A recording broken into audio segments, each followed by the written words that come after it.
भारतीय टीम के विश्व कप की जीत की कहानी में कई हीरो हैं। ऐसा ही एक हीरो जिसे विराट अपनी कामयाबी की वजह बताते हैं।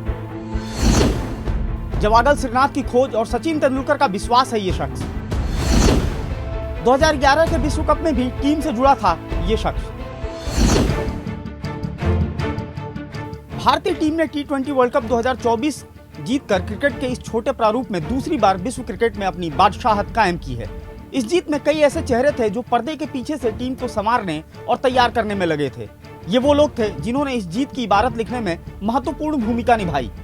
वर्ल्ड कप के दौरान टीम इंडिया के इर्द गिर्द माथे पर कुमकुम लगाए हुए एक सांवले रंग के आदमी को बहुत लोगों ने नोटिस किया होगा, पर आम सी शक्ल और कद काठी के इस इंसान को देखकर कोई अंदाजा भी नहीं लगा सकता कि विराट कोहली जैसा खिलाड़ी इनको अपनी कामयाबी की वजह बताता है। इसी वर्ल्ड कप में रोहित शर्मा ने जब पैट कमिंस जैसे तेज गेंदबाज को घुटने पर बैठकर स्टेडियम की छत पर छक्का मारा तो कई पुराने दर्शकों को वो दौर याद आ गया होगा जब भारतीय खिलाड़ियों की सबसे बड़ी कमजोरी तेज गेंदबाजी हुआ करती थी।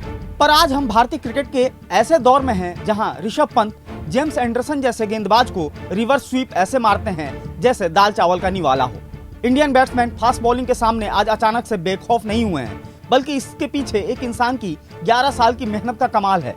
इस आदमी का नाम है डी राघवेंद्र। प्यार से इंडियन प्लेयर्स इन्हें रघु बुलाते हैं।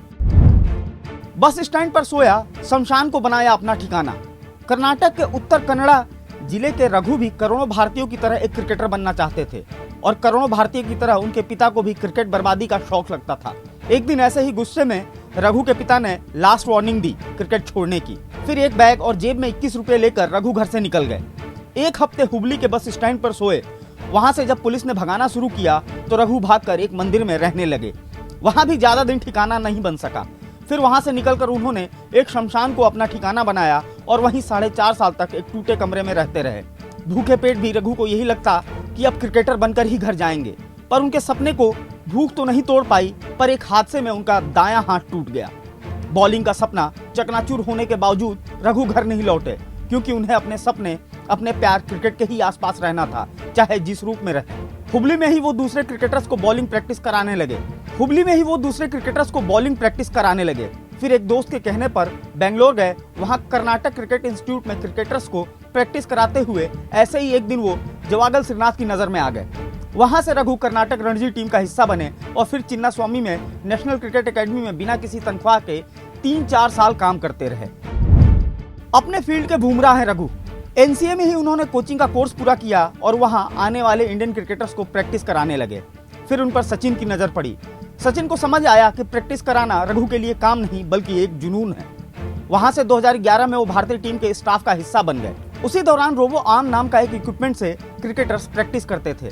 रघु ने इस रोबो आर्म से गेंद फेंकने में बहुत महारत हासिल कर ली। धीरे धीरे रघु की एक्यूरेसी इतनी सटीक होती चली गई कि उनकी गेंद 155 की रफ्तार से किसी इंटरनेशनल गेंदबाज की तरह प्रैक्टिस पिच पर गिरती थी।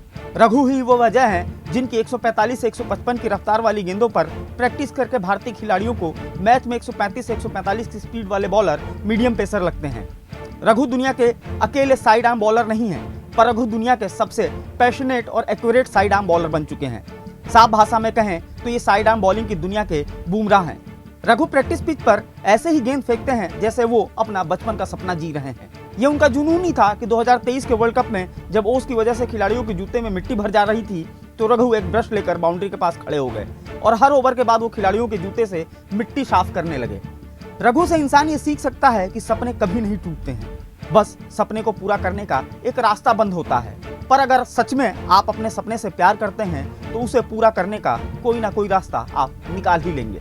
Martand Singh, daily line.